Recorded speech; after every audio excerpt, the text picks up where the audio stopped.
everybody, my name is Bob and I'm a Wayne Dalton door owner. Recently I found a solution to make these a lot tighter, better, and I think a longer lasting door. It's a product called Green Hinges.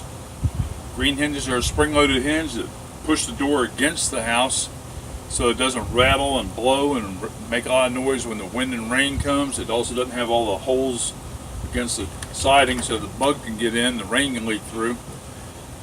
It's not designed for a Wayne Dalton door per them at that company, but you can manufacture a little bit and make it great for your own use. I'm going to show you how to do that. I did the garage door last week. Came out fantastic. I feel like it doubled the value of my door. It feels so good. Now I'm going to do it to my big garage door and show you how to do it. These are my Wayne Dalton garage doors. I'm going to adapt the hinges by putting on Green Hinges, make them quieter, make them close right. As you can see, they don't want to lay up against the building and would rattle when the wind and rain comes. Things get in. I hope it'll make it a lot better door without a lot of expense. The first thing I've got to do is change out the hinges from Wayne Dalton. They are hinges that are recessed. They go inside the doors and call it pinch proof. But the hinges we'll be using will actually stick out 3/4 of an inch for the hinge point. So to line those up, I cut out this template that came with the Green Hinge door website, measured it to 100%, and it is.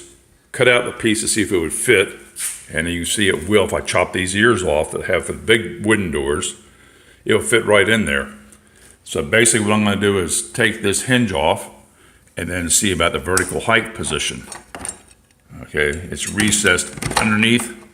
Now we need to come out to 3/4 of an inch location out here. You can buy new hinges and replace them. This door has 9 extra hinges in the center. I don't want to do that. They need to be the same height as the Green Hinges, which are 3/4 like all other doors. Wayne Daltons are recessed inside the door to make it pinch proof. And by that it looks like this when it's in your door. But as you can see, you can flip that puppy upside down. Now it's sticking out instead of down inside. It's still not tall enough.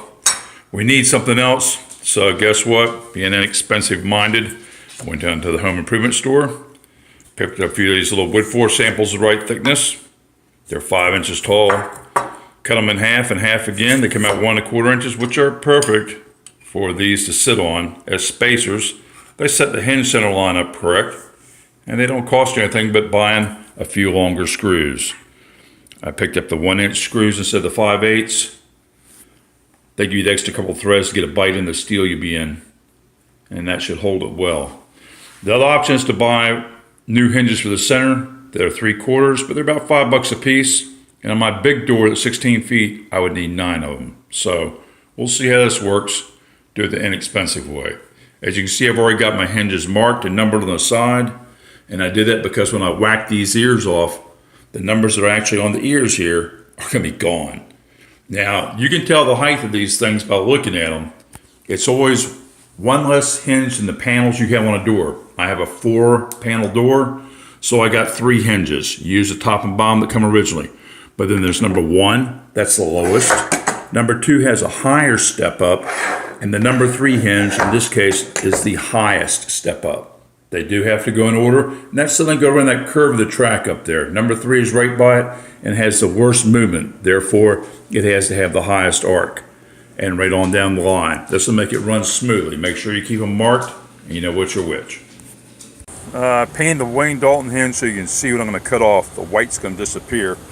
I just started cutting on it with the abrasive grinding wheel.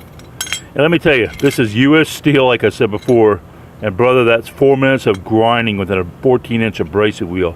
I've spent 15 minutes trying to grind through one side of one hinge. I'm too old for this. It's too slow. So I broke up the old plasma cutter. This will make super short work of it, okay?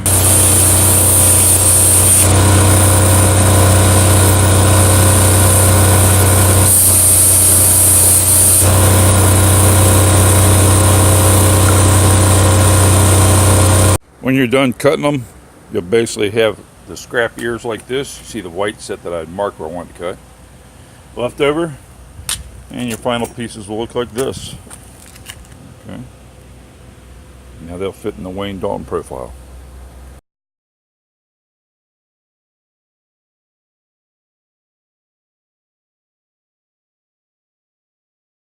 Okay, we've cut our hinges.